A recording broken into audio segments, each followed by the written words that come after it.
Everyone, and welcome to this month's episode of Mentor Talks. Hello, everyone, and welcome to Mentor Talks. Good morning, good afternoon, and good evening. My name is Asha Bay, and I'm joining you live from Washington, D.C. And welcome to Mentor Talks. Welcome to the latest episode of Mentor Talks. Hello, everyone, and welcome to our first Mentor Talks for 2021. Mentor Talks is a professional development series for exchange alumni and also for those interested in improving themselves and their communities.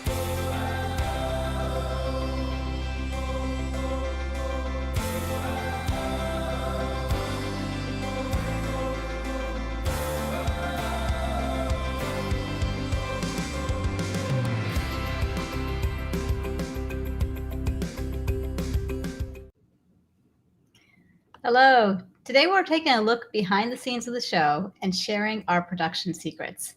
We're also turning the tables. Instead of me asking the questions, my colleague Maria Iliadis, our digital media specialist, will be taking the lead. Thanks, Sasha. I'm really excited that I get to interview you today, and I'm excited that I get to be with this whole audience. So, what would you like to know about producing a half-hour talk show like Mentor Talks? We're ready to answer your questions on everything, from how it all started to how it's going, how we find and choose guests, what to do if there's a snafu, and much, much more. So, Asha, how did it all start? That is a great question, Maria. The show was started 2 years ago. It started before the pandemic hit, and it was conceived as a way to connect alumni to their fellow alumni and also connect them with leaders or experts in their field. And these exchange alumni leaders would then share their career development stories and advice. In other words, they'd serve as virtual mentors to alumni. And we also thought it'd be a great way for alumni to connect with alumni they may not otherwise meet because, like, if they're not in the same country or if they didn't get a chance to travel together. And this was a way to just basically connect more alumni to each other. And I want to give a shout out to our first guest, Zoe Dean Smith. She's the Vice President of Economic Empowerment and Entrepreneurship at Vital Voices, where she provides vision and leadership for programs like the Fortune U.S. Department of State Global Women's Mentoring Partnership. Zoe served as a mentor for the Mandela Washington Fellowship Program as well, and she's followed an atypical career path. So we thought, wow, she's done so much with her life, and this would be a great way for people to hear about what she's done. She's kind of like done zigging, zagging with her career. And she's gone from windsurfing to helping women entrepreneurs in Ghana. And she's amazing. So if you haven't caught that show, I would go back and catch it. Yeah, that's the great thing about the show, right? It's all on Facebook, so everyone can go back and look at past episodes to get mentors who have done all sorts of things. And I know that first one that you did was all in the studio, as were most of the programs before the pandemic. And I joined the office once we were in the pandemic, and so we were doing it all remotely. What was it like to be in the studio? And how did you learn to run the program at that time before you had to make the pivot? Yes, so it was great being in the studio. I used to work in TV. But I was one of the people behind the scenes. So I'd be cueing the anchors on set, fixing their tie, making sure they look good, counting them down to when they had to be talking on camera. And so it was like that, except I was the on-air host. And we had a whole crew. We had the interactive team at the State Department who helped us. It was Natalie, Lauren, Gabby, and John. This is actually one of our interns, Sam, who also helped us. Our interns would join us on the show in the background, and so we had a lot of support when it was in studio, and we were working with the interactive team. They would typically do a draft of the script and also the social media toolkit, and then. Also another great thing about being in studio was I had a teleprompter. So I didn't have to worry about where to look at the script because I could just look straight at the camera and there it was. So it was great. And then when we had to pivot to at home, by that time, we were starting to do the script and the social media toolkit on our own, and we're doing a lot of the marketing on our own at that point. And we had more people on our team. It wasn't just you and me. It was Desmond and Emily. And Desmond's our multimedia producer. Emily is our communication specialist. And so they were, all four of us were basically doing everything. So when we pivoted to the at home, at first we were working with the interactive team, but they got busy with doing things for another part of the State Department. And, because the State Department's, there's a lot of different offices in the State Department. And so the interactive team was basically, they got swooped up into another area. But it was okay because they had prepped us well. And so, we started doing, Desmond taught us about Restream, which is what the platform that we're using right now. We created our own studio space at home, had our lighting and and the ring lights and everything. Also, made sure we got good headphones so that the sound quality would be great, because we also do a podcast. And so the headphones came in handy for that as well. And then we would also experiment with different things. Like I did try using a prompter app. I also tried using an iPad to have the script on, but I just found like sometimes it was just easier to put everything on the laptop. So that's what worked for me. But I mean, it's different for everybody. Yeah, it definitely sounds like there was a lot of experimentation to get to that point. I mean, we've also changed things up with the graphics too. Maybe everyone's noticed that we have a fresh new logo and fresh colors that we're very excited about. So there's been a slow evolution that way over time too in our marketing and trying to deliver a good program. Well, what about, I mean, most of us live with people. What about keeping people quiet on set while you're doing the program? So one of the shows I used to work on, I would actually have to yell at the on-air talent and tell them, quiet on the set. And and at first I was, that's what I was told, that's what my boss said, you have to do that. So I was like, okay, I'll do that. So I learned to do that. But of course, I did not yell at my family. I politely told them, hey, I'm going to be doing MentorTalks on this day, this time. Can you be quiet or can you be scarce? And but of course, sometimes I would say that to the DOGs, but so that doesn't always work. With animals have their own rhyme and reason. So sometimes they're going to be quiet, but for the most part, they've been good. That's good. Yeah. But I'm sure sometimes there are things that have been unexpected that have come up. Maybe the DOGs, maybe something else with the program. So what have you done when something hasn't gone as expected? I'm thinking of one particular show that we ran. I am too. Yes. You read my mind. Yes, we had a show recently in June, actually, this June. And we were highlighting World Environment Day with this guest he's an alumnus of the International Visitors Leadership Program, Saad Abid. And he's great. He's an environmentalist. He's a surfer. And with every show, we do a practice run before we do the actual show. So usually the practice run is like a week before the show, even 2 weeks before the show. But with Saad, we actually had the practice run the day before the show. And we had it at the same time as the time we'd be doing the show. But on the day of, we also have guests log in a half an hour before the program. But on the day of, we didn't, Saad wasn't logging in. So, but I thought, maybe he's just running behind. So I gave him like, 10 minutes or so, still not logging in. I'm wondering what's going on. So I started emailing him, wasn't getting an answer. And then finally I saw his WhatsApp number in his email. So I quickly WhatsApped him. And, meanwhile, Desmond's asking me, should we go live? And I'm like, yes, go live. And so Desmond went live and Saad showed up because he got the call, but it wasn't where we expected. And I think, do you want to show this clip? I try to, thanks to surfing, I surf the biggest wave that I can. And when I talk about environmental activities or even with my social entrepreneur career, I always try to think outside the box and do something where I'm going to go beyond what people expect of me.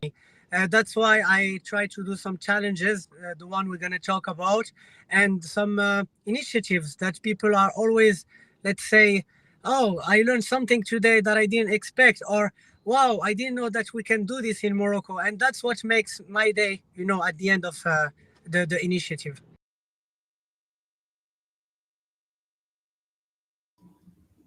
Yes, so he was that was one of my favorite moments with him is because I mean, he was in his car, as you can see, and he actually was planning to do his mentor talks from his office, but um, thanks to Outlook Mail, somehow the times got switched in his when it came converted over to his Gmail, and so it didn't it showed up at a different time, and so he was expecting to be on at a later time in the day, and he at that time he was actually bringing his dad to physical therapy, so he had to like basically, or maybe he was to bring his dad home from physical therapy, but he had to basically ask his dad, "Hey, can you walk around while I like do the show?" And we were lucky because he was doing it from his phone, and no one called him, which was amazing, because I mean he could have, someone could have called him, someone could have knocked on the window and said, "What are you doing over here?" But I mean, there he was, on the streets of Morocco, in his car, and it was just, and he was so authentic, and it was just, and he's just a great person, and he is authentic, and and I just tip my hat to him for being willing to do the show when he wasn't in like a, wasn't all dressed up or, just doing it raw. It really speaks to how great our exchange alumni are. I mean, that was incredible how that just rolled with Saad. He was so adaptive. He was so willing to do it. And I think it also added another level of authenticity to the program where we've had this advantage actually in being working from home, where you get to see more of people's home environments and you get a piece of the world that they're in a way that wasn't being done before with the studios. So there is something to be said with this other way that we've been doing it, but especially the way the exchange alumni have just been so amazing.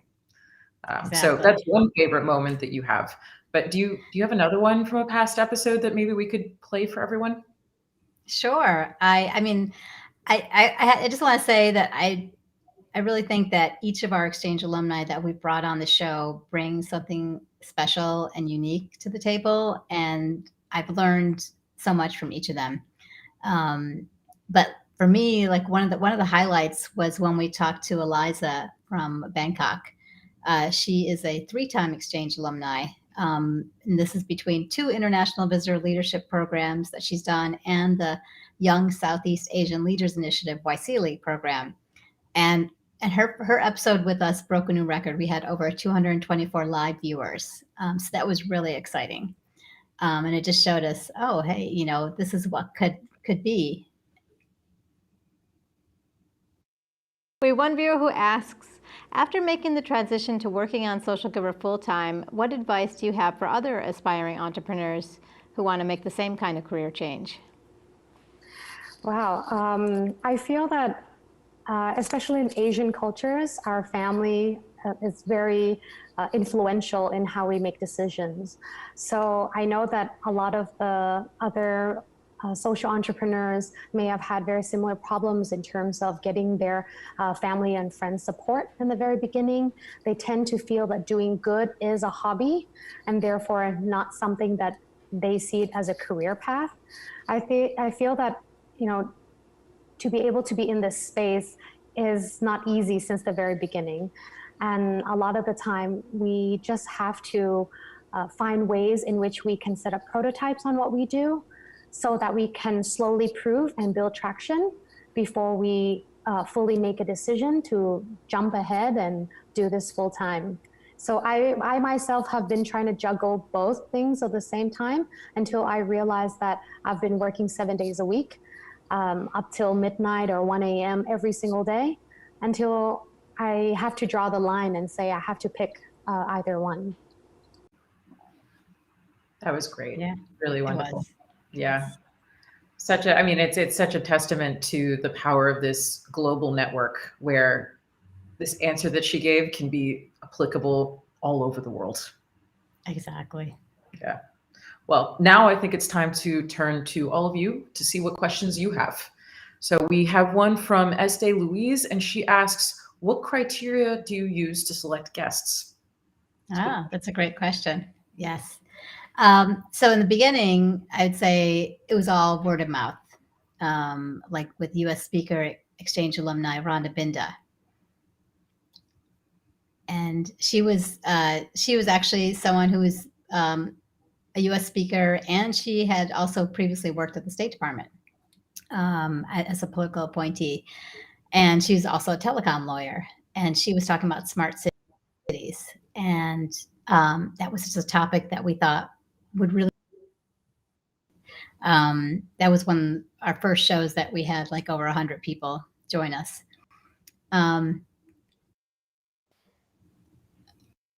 Okay, we have a question from at Spicy Key on Twitter. What does the employment rate look like in an above average smart city? I'm glad you asked that question because, of course, we're seeing that these smart city strategies are leading to economic development wherever they're implemented. What you're seeing is that because of the increased collaboration among all the stakeholders through the public-private partnership model, you're meeting the goals of the city in a much more aggressive and a much more comprehensive way. So not only becoming more inclusive, but it's proven by the World Bank and the UN that there's an increase simply with even bringing connectivity in GDP. And so I like to say that the smart city strategies really should be used as an economic development catalyst for any community that's looking to, definitely lift up and, for example, decrease unemployment or just attract more businesses into their cities and their communities.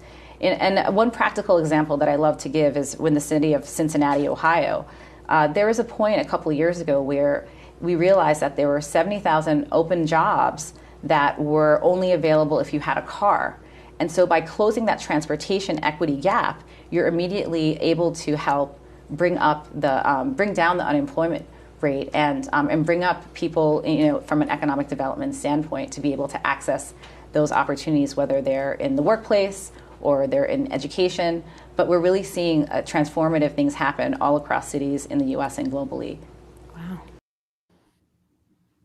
So yeah, that was Rhonda. That was a clip from Rhonda's show.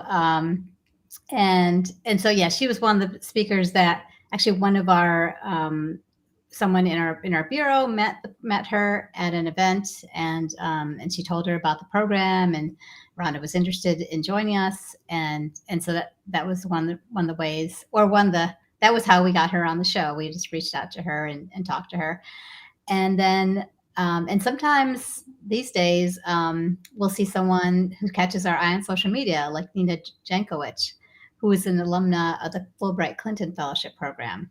And she's also a disinformation expert.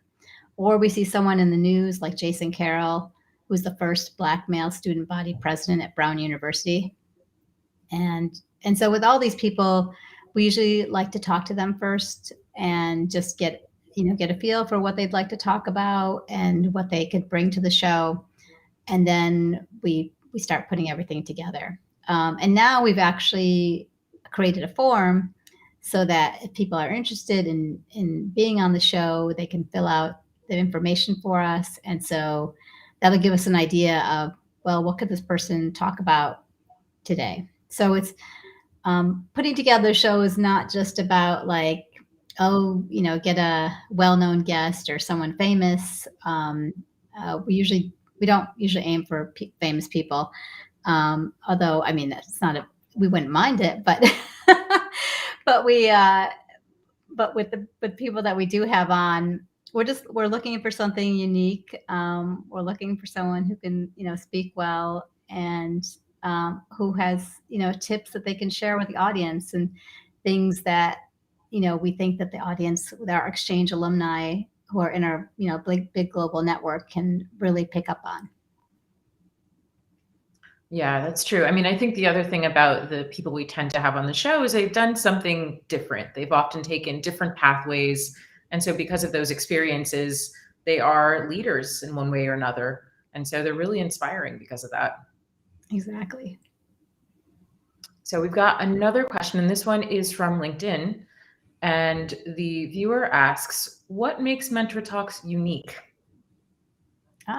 Well, I think just what you were saying actually is that we don't necessarily have, we don't have like famous people. We have people who are leaders in their field and who usually have done, like taken a unique career path.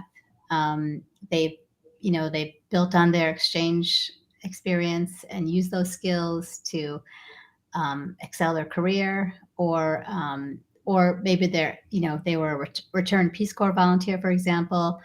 That experience informed them for the rest of their career, and they realized, oh, I want to, be in government service, like our principal deputy spokesperson for the department, Jelena Porter, for example. And so, yeah, I think it's that our guests often bring something unique to the table. Okay, so we're going to pivot a little bit in our questions to ask about the actual success of the program.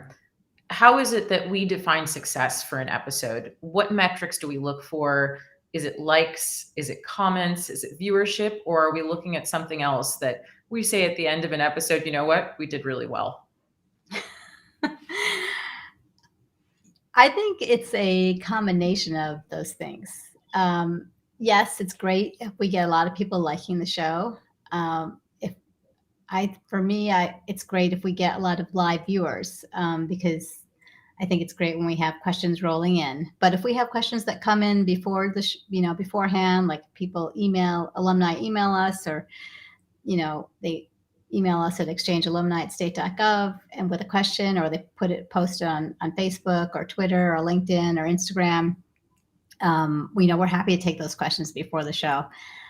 But I also, another metric of success is how many people are watching the video afterwards. Is it resonating with people? And that to me is a testament to what the guest was talking about, the topic. Because oftentimes, like if there is something that resonates with the audience, they're gonna go back and they're gonna watch that video. But again, I'd like to me, success is when you put all those things together, not just like one or the other thing. Yeah, I mean, it's really easy to get wrapped up in likes or comments. I mean, comments are wonderful because they show that there's engagement, but definitely of that evergreen quality where people are watching it even after the program is on, says that it has a longevity, right? And we want to create something. It's not just for this moment that we're live streaming it, although we love our live stream audiences and we're so happy that all of you are with us today. We also love that people come back maybe to rewatch things, maybe to get re-inspired, and even to share the word with their friends that this is a great program. Exactly. And that being said, do you think we're looking to expand into new audiences? I feel sure. We have expanded into new audiences with this show, even during the course of the show. We started out as just a Facebook Live program, and now we are, I think, a true live streaming show where we are also on LinkedIn. We're also broadcasting to YouTube. And viewers have an option to tune in on any of those different platforms. Yeah, no, we've definitely expanded out to offer it beyond Facebook. So hopefully we are capturing, and we know we are capturing more viewers that way to make it more accessible. We've got another question. This one's an interesting one. With so many exchange alumni all around the world, how do you navigate the language and/or cultural barriers? And I think what they're trying to ask is that we have this one program, and how do we manage to make it something that everyone can access and understand? That is another great question. For For this program, one thing we like to do is sometimes we're not necessarily trying to appeal to everyone in the world. Like with Eliza, for example, we were focused on Waisili alumni and other alumni in the East Asia Pacific region. So, narrowing it down to a specific audience is really helpful because you can market the program to that audience and tailor the show so that it is more useful for them. There are a lot of entrepreneurs in the East Asia Pacific region. I mean, as well as also in the Western Hemisphere and Africa, in the continent of Africa. I mean, really all over the world, but especially with the Waisili alumni, they are very entrepreneurial. So I think the show resonated well with them. So that's one of the things that we try to do is we try to focus it on a specific audience when we do the show. Even with Rhonda's show, for example, she was going to be going to speak at two of our embassies in Europe. So we marketed it towards that region. Yeah, that's definitely a way that we've done that. I mean, we've also, in some cases, I think, run subtitles live while we've been working on the program, because we know we're going to have an audience from a certain region. And so anticipating that, we're trying to make it more accessible at that time. But we also add on subtitles after the program is run with Facebook, and that actually makes it a lot more accessible because then it can just automatically translate what's happening, which is pretty amazing. Exactly. Yes. Yeah. We've got a question about digital media tools and which ones, this is again from S.A. Louise, and which ones are best to effectively create content and engage your audience. I feel like this is a question for both of us. It probably is. I was going to say we might want to aim that one for you a little bit. I'd say I think it depends on what you're trying to do. For example, when we have with our podcast, we post about it on Facebook, and we also post about it on Instagram, and those are like probably our two main platforms. We also post about it on Twitter and LinkedIn because we have those platforms as well. But it is a different type of product. So, for example, we're having our interns work on kind of like static videos with sound waves that we can post on YouTube with the podcast episodes, so that if they just go to YouTube and they want to listen to the program, they can, and they don't have to worry about the video part. So I think it depends on what audience, who you're trying to reach, and that can also affect the platform. And also, depending on where you are in the world, maybe Twitter's not, maybe most people don't use Twitter, so you wouldn't want to broadcast on Twitter. But yeah, you should speak on this one. Absolutely. Yeah. I mean, it's all very, as far as the social media platforms go that we use for outreach, it's very regionally specific as well as audience specific. So like everyone else who does digital media, we think about audiences in terms of their age, their occupation, their gender, what they're interested in. And you'll find that if you run analytics and look at the posts that do well month by month on each platform, you'll start to notice patterns. And so it'll be very helpful to you. Your audience will be telling you exactly what they want without you doing anything. You can make guesses, but they will tell you because they're responding to things. So I think that the digital tool depends on the message and on the audience you're trying to talk to. But it does look like right now, unfortunately, that we're just about out of time. But before we go, we'd like to thank Grace, one of our interns who joined us behind the scenes today, and also to Derek Nayantara, who are other interns who helped us out with every single show that you've been seeing. So thank you, everyone. Thank you, interns. Thank you, team. And thank you, all of you, for being with us today and being a part of our Global Exchange Alumni Network. And a big thank you to our online viewers for participating today. Asha, would you like to take it out with the closer? Sure. Thanks, Maria. Yeah. Are you interested in learning more about our awesome exchange alumni? You can visit our website at alumni.state.gov. And you can also follow us on LinkedIn, Instagram, and Twitter. Thanks for watching, and see you all in November for our next Mentor Talks. We'll be speaking with a 3-time exchange alumni on how to successfully apply for scholarships and more. That's on November.